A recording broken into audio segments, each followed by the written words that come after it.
an award. The name of his speech is 2 Awards That Changed My Life.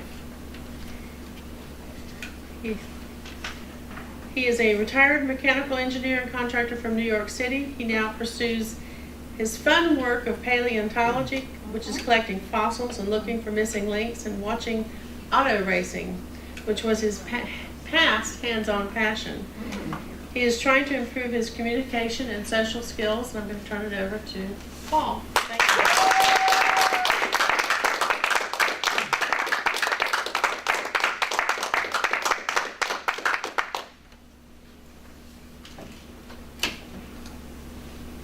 To award something is to give something. While not awards in the traditional sense, the following were 2 tremendous gifts I received. Upon entering high school, the guidance counselor asked me what were my goals. At age 13, I said I did not know. She signed me up for the general course, which meant I would be taking classes that would lead me to become a tradesman. My mother and father were very well educated. My father had a PhD, he was a scientist. My mother had a master's degree. She was chief chemist at a large plastic factory. Early in high school, I learned auto mechanics and woodworking. Halfway through high school, that all changed. I received my first award, not the kind you were thinking about, but the awakening of my mind, a kick in my behind, and a new sense of direction. A boy in my homeroom class named Jimmy Allen raised his hand and told the teacher he would be absent on Friday. His father was taking him around to look at several colleges he wanted to apply to. Jimmy Allen was one of the dumbest kids in my class, a real loser, and he was planning to go to college.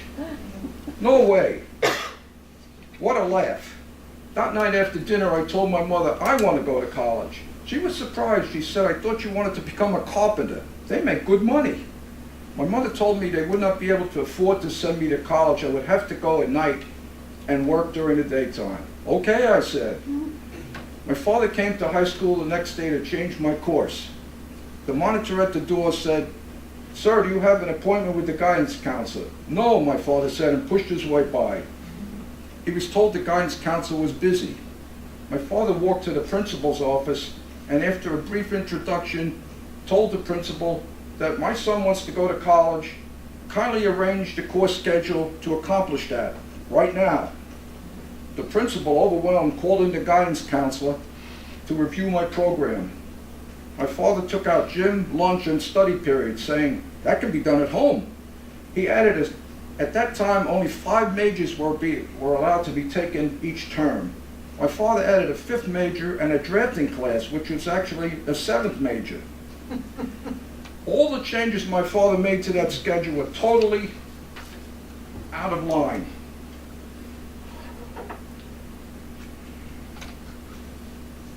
But they accepted the changes. When I was asked by my senior high school book editor what I wanted to be, I said mechanical engineer. I had no idea what that job was, but it sounded really good. I graduated from high school with honors and was accepted into the College of Engineering after taking an 8-hour test. That boy in my homeroom class, Jimmy Allen, ignited a spark in my brain and propelled me forward into the workforce with a better earning ability for a better life. Yes, I accepted my first award from you, Jimmy Allen. Thank you, Jimmy Allen. A few years later, when I started to work at a design service company as a draftsman, I received my second award from a man called Bill Peen. Bill had the drafting board in front of mine, and we chatted during coffee breaks. Bill's passion was cars. After a year of talking to me, I developed a keen sense of well-designed and well-built sports cars. In the 50s, British sports cars were first being imported into the United States. MGs, Austin Healings, and Jaguars were seen on our streets. 6 months later, I bought my first sports car, a 1952 MG Roadster. Several months later, I was recruited by a racing coach to race at a track in Old Bridge, New Jersey. They welded roll bars and seat belts onto my car frame. They lent me a racing helmet and goggles, and they said, "Get out there, it's practice time." I drove around the track feeling really good, thinking, with my car, I will win this race and get $1,000 prize money. Just then, a car flew by, blowing smoke and flames into my face and showering me with dirt. And then another car roared by. The flag came out, and practice was over.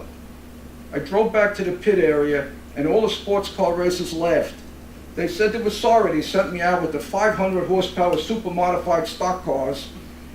They wanted to see if I would go home and cry. No, I said, I was hooked.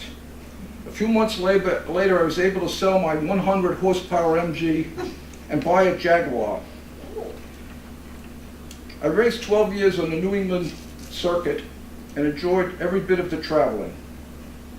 A few years later, I got together 2 mechanics and a car bodybuilder and designed and built a European-type sports car that was able to compete with the millionaires of the racing industry. I met my wife, who was dating another race car driver.